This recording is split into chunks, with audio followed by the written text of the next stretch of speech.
مکہ کی فتح بہت سے احساس سے سرہ کا سب سے بڑا اور اہم موقع تھا۔ نبی صلی اللہ علیہ وسلم نے جب مکہ چھوڑا تھا، اس کے بعد جو بھی فیصلہ کیا وہ سب مکہ واپس آنے کے لیے ہی تھا، اپنے پیارے شہر کی طرف۔ مکہ کی فتح کے 2 سال پہلے صلح حدیبیہ ہوئی۔ اس میں شرطیں تھی کہ مسلم اور قریش 10 سال تک ایک دوسرے سے جنگ نہیں کریں گے۔ مسلمان اس سال بنا عمرہ کیے مدینہ واپس جائیں گے۔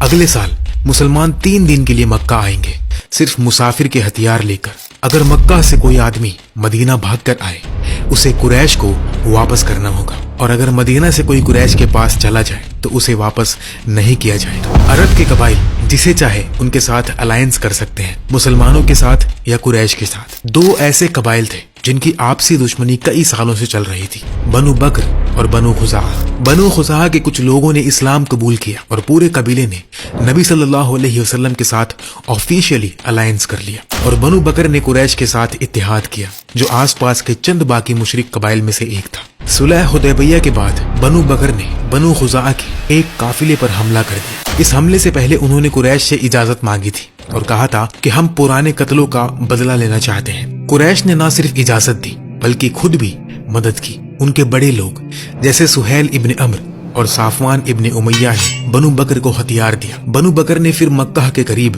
خزاعہ کے لوگوں پر رات کے وقت حملہ کیا، لیکن خزاعہ کے کچھ لوگ جاگ رہے تھے، اس لیے حملہ پلان کے مطابق نہیں چلا۔ خزاعہ کے لوگ جنگ کے لیے تیار تھے، اس لیے خون خرابہ ہو گیا اور 20 سے زیادہ خزاعہ کے لوگ مارے گئے، جن میں عورتیں اور بچے بھی شامل تھے۔ خبر جلدی پھیل گئی اور بنو خزاعہ کے سردار عمرو ابن سلیم 40 لوگوں کے ساتھ مدینہ آئے اور نبی صلی اللہ علیہ وسلم سے مدد مانگی۔ نبی صلی اللہ علیہ وسلم نے ان کی مدد کا فیصلہ کیا۔ بنو خزاعہ پر یہ حملہ صلح حدیبیہ کی صاف ٹوٹنے والی بات تھی۔ بہت سے علماء کہتے ہیں کہ نبی صلی اللہ علیہ وسلم نے مکہ پر چڑھائی اسی حملے کی وجہ سے کی تھی، لیکن ابن حجر جیسے علماء کہتے ہیں کہ نبی صلی اللہ علیہ وسلم نے پہلے قریش سے بات چیت کی۔ انہوں نے بنو بکر سے تعلقات ختم کرنے اور مرنے والوں کے لیے معاوضہ دینے کو کہا۔ قریش نے دونوں باتوں سے ہی انکار کر دیا، لیکن ایک انوکھی بات یہ ہوئی کہ ابو سفیان خود مدینہ آیا اور صلح کی کوشش کی۔ ابو سفیان نبی صلی اللہ علیہ وسلم کے پاس گئے، لیکن جواب تک نہیں ملا۔ پریشان ہو کر وہ ابو بکر رضی اللہ تعالیٰ عنہ کے پاس گیا۔ انہوں نے سیدھے کہا، میں کچھ مدد نہیں کر سکتا۔ پھر عمر رضی اللہ تعالیٰ عنہ کے پاس گئے۔ انہوں نے اور بھی سختی سے کہا، کیا تم سوچتے ہو کہ میں نبی صلی اللہ علیہ وسلم سے تمہارے لیے بات کروں گا؟ آخر میں علی رضی اللہ تعالیٰ عنہ کے پاس گئے اور کہا، اے علی، تم اس شہر میں مجھ سے سب سے قریب رشتہ دار ہو، میری مدد کرو، نبی صلی اللہ علیہ وسلم سے میری طرف سے شفاعت کرو، مجھے اپنے لوگوں کے پاس ذلیل ہو کر مت واپس جانے دو۔ علی رضی اللہ تعالیٰ عنہ اس وقت ابو سفیان سے عمر میں آدھے تھے۔ یہ ایسا تھا جیسے آج کل کوئی مڈل ایج والا آدمی چھوٹے بچے سے مدد مانگ رہا ہو۔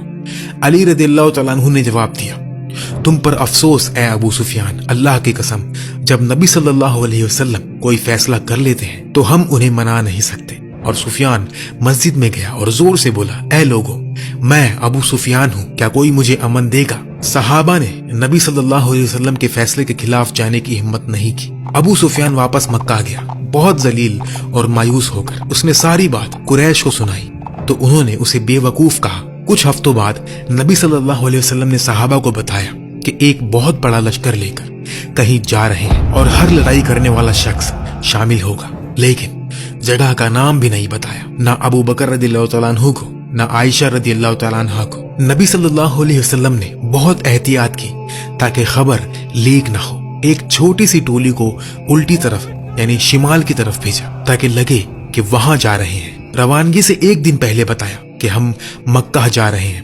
10,000 سے بھی زیادہ صحابہ نبی صلی اللہ علیہ وسلم کے ساتھ مکہ آزاد کرنے چل دیے۔ صرف 10 سال بعد جب انہوں نے مکہ چھوڑا تھا، مسلمانوں نے سفر شروع کیا، اور جب وہ جحفہ کی وادی سے گزرے تو راستے میں نبی صلی اللہ علیہ وسلم کے چچا العباس ابن عبد المطلب سے ملاقات ہو گئی۔ وہ بالکل نہیں جانتے تھے کہ یہ فوج کس مقصد سے جا رہی ہے۔ وہ بھی مدینہ کی طرف ہجرت کر رہے تھے مسلم ہو کر۔ اللہ نے ان کو عزت دی کہ وہ آخری شخص تھے جنہیں مہاجرین میں شمار کیا گیا۔ نبی صلی اللہ علیہ وسلم نے فرمایا، فتح کے بعد کوئی ہجرت نہیں ہوگی۔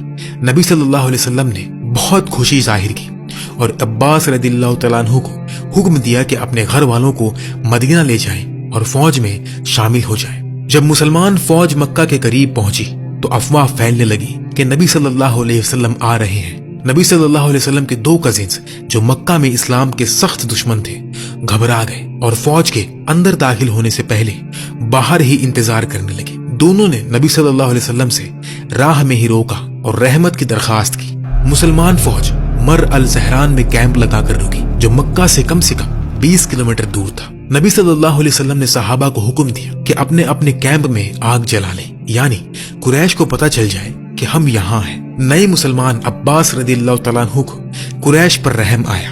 उन्होंने नबी सल्लल्लाहु अलैहि वसल्लम से दरखास्त की कि उनको इजाजत दी जाए कि वो मक्का में जाकर आखिरी बार सुलह की कोशिश करें। नबी सल्लल्लाहु अलैहि वसल्लम ने अपना खच्चर उनको दिया और कहा कि अल्लाह के नाम से जाओ। अब्बास रदियल्लाहु तआला अन्हु मक्का में दाखिल हुए और वहां अबू सुफियान इब्ने हर्ब, बुदैल इब्ने वर्का और हाकिम इब्ने हिजाम कुरैश के सबसे बड़े लीडर्स से मुलाकात की। वो सब हैरान रह गए जब उन्होंने देखा कि मर अल ज़हरान का पूरा मैदान 10,000 मुसलमानों से भरा हुआ है। ऐ अबू अल हंज़ला, तुझे बुरा हो, ये मोहम्मद सल्लल्लाहु अलैहि वसल्लम की फौज है। अगर कल उन्होंने तुझे फतह कर लिया तो तू कत्ल हो जाएगा। अबू सुफियान ने घबराकर अब्बास रदियल्लाहु तआला अन्हु से मशवरा मांगा। अब्बास ने कहा कि मेरे साथ चल और नबी सल्लल्लाहु अलैहि वसल्लम से माफी मांग। अब्बास रदियल्लाहु तआला अन्हु ने अबू सुफियान को नबी सल्लल्लाहु अलैहि वसल्लम के खच्चर पर बैठाया और रात के अंधेरे में मुसलमानों के कैंप की तरफ चल दिए। जब वो नबी के करीब पहुंचे तो उमर रदियल्लाहु तआला अन्हु से मुलाकात हुई।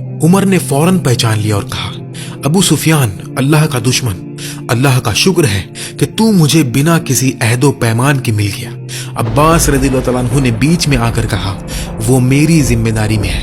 अब्बास ने पूरी रात अबू सुफियान से बात की और उसे इस्लाम की दावत दी जब तक सुबह नबी सल्लल्लाहु अलैहि वसल्लम के पास नहीं पहुंचा गया। नबी सल्लल्लाहु अलैहि वसल्लम ने पूछा, ऐ अबू सुफियान, क्या अब वक्त नहीं आ गया कि तू ये माने कि अल्लाह के सिवा कोई माबूद नहीं? अबू सुफियान ने अरबों की सबसे बड़ी तारीफ के साथ जवाब दिया, मेरी माँ और बाप कुर्बान हो आप पर। कितनी नरमी है आप में, कितना रहम है, कितना सिलाए रहमी करने वाले हैं आप। फिर बोला, अगर अल्लाह के सिवा कोई और खुदा होता तो अब तक मेरी मदद करता, यानी हाँ, अल्लाह के सिवा कोई माबूद नहीं।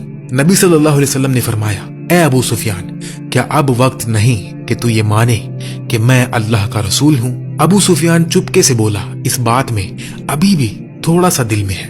अब्बास थक गए और बोले, या तो कबूल कर लो वरना कत्ल हो जाओगे। नबी सल्लल्लाहु अलैहि वसल्लम ने ये धमकी नहीं दी क्योंकि ईमान जबरदस्ती नहीं होता, लेकिन अब्बास उनके दोस्त थे और उनको देखकर परेशान हुए कि ये बेहतर चीज को कबूल क्यों नहीं कर रहा। अबू सुफियान ने आखिरकार शहादत पढ़ ली। शहादत के बाद अब्बास रदियल्लाहु तआला अन्हु ने कहा, या रसूलल्लाह, आप जानते हैं कि अबू सुफियान फख्र और इज्जत का शौकीन है। क्या आप उसे कुछ ऐसा दे सकते हैं जिससे उसका फख्र पूरा हो? नबी सल्लल्लाहु अलैहि वसल्लम ने फरमाया, कल हम मक्का में दाखिल हो रहे हैं। जो हरम में दाखिल हो गया वो सेफ है, जो अपने घर में रहा वो सेफ है, और जो अबू सुफियान के घर में दाखिल हो गया वो भी सेफ है। अबू सुफियान ने पूरी फौज का दौरा किया और हैरान रह गया इतने कैंप और झंडे देखकर। 8 साल पहले नबी सल्लल्लाहु अलैहि वसल्लम मक्का से जान बचाकर भागे थे। 3 साल पहले अहज़ाब की जंग में अरबिया की सबसे बड़ी फौज ने मदीना को घेर लिया था। अब 10,000 मुसलमान एक साथ मक्का की तरफ चल पड़े हैं। नबी सल्लल्लाहु अलैहि वसल्लम ने मुसलमान फौज को 3 बड़े हिस्सों में तकसीम किया, जो फिर कई छोटे ग्रुप्स में बांटे गए। एक तरफ मुहाजिरीन थे जिनकी क़यादत खालिद इब्न अल वलीद रदियल्लाहु तआला अन्हु के पास थी। दूसरी तरफ अंसार थे जिनकी क़यादत साद इब्ने उबादा रदियल्लाहु तआला अन्हु के पास थी। और नबी सल्लल्लाहु अलैहि वसल्लम ने बीच वाले ग्रुप की क़यादत संभाली, जो मुहाजिरीन और अंसार का मिला जुला हिस्सा था। साथ ही दूसरे नए मुसलमान कबाइलों के लोग भी थे। कुल मिलाकर 700 मुहाजिरीन, 4000 अंसार और बाकी 5300 बाहर के कबीलों के मिले जुले लोग थे। साद रदियल्लाहु तआला अन्हु चलते हुए नारा लगा रहे थे, आज क़यामत का दिन है, आज काबा हलाल हो जाएगा, यानी उसकी हुर्मत खत्म हो जाएगी। अबू सुफियान ने यह सुना और नबी सल्लल्लाहु अलैहि वसल्लम से शिकायत की तो नबी सल्लल्लाहु अलैहि वसल्लम ने फरमाया, साद गलत है। उन्होंने ये भी हुक्म दिया कि साद रदियल्लाहु तआला अन्हु से झंडा लेकर जुबैर इब्न अल अव्वाम रदियल्लाहु तआला अन्हु के हाथ में दे दिया जाए। मिडिल ग्रुप का झंडा अबू उबैदा इब्न अल जर्राह के पास था, यानी तीनों झंडे कुरैश के लोगों के पास थे। ये नबी सल्लल्लाहु अलैहि वसल्लम का बिल्कुल जानबूझ कर किया हुआ काम था, क्योंकि मक्का को आजाद करने में मक्का वालों का आगे होना ज्यादा दिलो दिमाग पर असर डालने वाला था। अब्बास रज़ियल्लाहु तआला अन्हु ने अबू सुफियान को मशवरा दिया कि जल्दी से मक्का में दौड़ जाओ और लोगों से कहो कि जंग ना करें ताकि खूनरेजी ना हो। अबू सुफियान दौड़ते हुए मक्का में पहुंचे और चीखते हुए बोले, ऐ कुरैश के लोगों, यहाँ मोहम्मद सल्लल्लाहु अलैहि वसल्लम आ गए हैं जिसके सामने तुम लड़ नहीं सकते। मेरे घर में आ जाओ, तुम सेफ रहोगे। अब्बास रज़ियल्लाहु तआला अन्हु ने अबू सुफियान की साइकोलॉजी बहुत अच्छी समझ ली थी। जब उन्होंने नबी सल्लल्लाहु अलैहि वसल्लम से उसके लिए एक निशानी मांगी, जैसे ही उम्मीद थी, अबू सुफियान ने उस निशानी का इस्तेमाल करके मक्का वालों को समझाया कि अपनी हार मान लें। अबू सुफियान लोगों को सरेंडर करने की दावत देते रहे जब तक उनकी बीवी हिंद भीड़ में दौड़ती हुई ना आई और उनके चेहरे पर थप्पड़ मार दिया। उसने उनकी दाढ़ी पकड़ ली और जितनी भी गंदी गंदी गालियां आती थी वो सब निकाल दी। कह रही थी कि इस गद्दार और डरपोक को कत्ल कर दो जो सरेंडर की बात कर रहा है। 3 हिस्सों में से 2 हिस्से मक्का के मशरिक और मगरिब से दाखिल हुए और नबी सल्लल्लाहु अलैहि वसल्लम ने सख्ती से हुक्म दिया कि किसी पर हमला मत करना जब तक वो हमला ना करे। कुरैश के एक छोटे से ग्रुप ने, जिनकी क़यादत इक्रिमा इब्ने अबी जहल के पास थी, साथ में साफवान इब्ने उमैया और सुहैल इब्ने अम्र, इकट्ठा होकर लड़ने की कोशिश की। उन्होंने हमला किया और खालिद इब्न वलीद रज़ियल्लाहु तआला अन्हु के कॉन्वॉय के बदले में लड़ाई की, जिसमें लगभग 2 या 3 मुसलमान शहीद हुए और करीबन 12 कुरैश के लोग कत्ल हुए। मक्का वालों के बाकी लोगों ने हार मान ली और उसके बाद कोई और मुकाबला नहीं हुआ। नबी सल्लल्लाहु अलैहि वसल्लम ने जल्दी ही मक्का के लोगों को माफ कर दिया और उनको अमन दिया, लेकिन चंद लोग ऐसे थे जो जुर्म कर चुके थे और उनसे सजा टल नहीं सकती थी। इक्रिमा ने बाकी उम्र मुस्लिम रहकर गुजारी।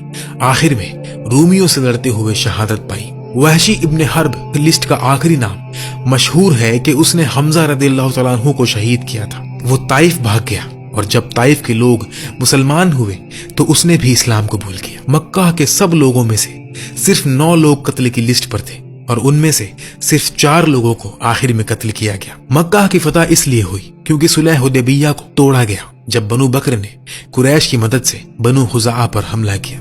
इसलिए नबी सल्लल्लाहु अलैहि वसल्लम ने बनु खुज़ाआ को इजाजत दी कि वो बनु बकर से बदला ले, लेकिन नबी सल्लल्लाहु अलैहि वसल्लम ने हुक्म दिया कि वो हमला असर के वक्त तक खत्म कर दे। असर की नमाज के बाद नबी सल्लल्लाहु अलैहि वसल्लम ने हर तरह की लड़ाई को सख्ती से मना किया और हरम की हुर्मत वापस उसी हालत में आ गई जैसे पहली थी। नबी सल्लल्लाहु अलैहि वसल्लम ने फरमाया, हरम वापस उसी हुर्मत में आ गया जैसे अल्लाह ने उसे पैदा किया था। अगर कोई तुमसे कहे कि नबी सल्लल्लाहु अलैहि वसल्लम ने इसमें जंग की और खून बहाया तो उनसे कहो, अल्लाह ने नबी को इजाजत दी थी लेकिन तुम्हें नहीं दी और अल्लाह ने उनको सिर्फ 1 दिन के चंद घंटों के लिए इजाजत दी थी। मक्का हुर्मत वाला ही रहा, इसलिए ना कोई माल गनीमत लिया गया और ना कोई जमीन जब्त की गई। मक्का आखिरकार शिर्क और बुत परस्ती के बंधनों से आजाद हो गया था। 21 साल की जद्दोजहद के बाद नबी सल्लल्लाहु अलैहि वसल्लम अपने जन्म शहर में बिल्कुल मुकर्रर लीडर बनकर वापस आ चुके थे। नबी सल्लल्लाहु अलैहि वसल्लम अपने ऊंट पर सवार होकर मक्का में दाखिल हुए। उन्होंने अपना मुबारक सर इतना झुकाया कि माथा ऊंट की पीठ के करीब था। वो अल्लाह की हम्दो सना कर रहे थे, उसकी तारीफ कर रहे थे और सूरह अल फतह की आयत पढ़ रहे थे, बेशक हमने तुम्हें एक साफ फतह अता की। नबी सल्लल्लाहु अलैहि वसल्लम काबा तक पहुंचे और ऊंट पर सवार ही तवाफ शुरू कर दिया। हर बार जब वो किसी बुत के पास से गुजरते जो 360 से भी ज्यादा थे तो अपनी असा से उसकी तरफ इशारा करते और वो गिर जाता। मक्का के लोग काबा के गिर्द इकट्ठे हो गए और नबी सल्लल्लाहु अलैहि वसल्लम के हर अमल को देखते रहे। उन्होंने काबा की कुंजियां मंगवाई और खुद अंदर जाकर सब बुतों, जीनत और तस्वीरों को तबाह कर दिया। जब उन्होंने वो तस्वीरों को बाहर फेंका जिनको मुशरिकीन इब्राहिम अलैहिस्सलाम की तस्वीर समझते थे तो नबी सल्लल्लाहु अलैहि वसल्लम ने फरमाया, अल्लाह उन पर लानत करे, इब्राहिम के इस शिर्क से क्या ताल्लुक। फिर नबी सल्लल्लाहु अलैहि वसल्लम ने लोगों से पूछा, तुम्हें क्या गुमान है कि मैं तुम्हारे साथ क्या करूंगा। लोगों ने पुकार कर कहा, भलाई के साथ आप एक शरीफ भाई हो, शरीफ भाई के बेटे हो।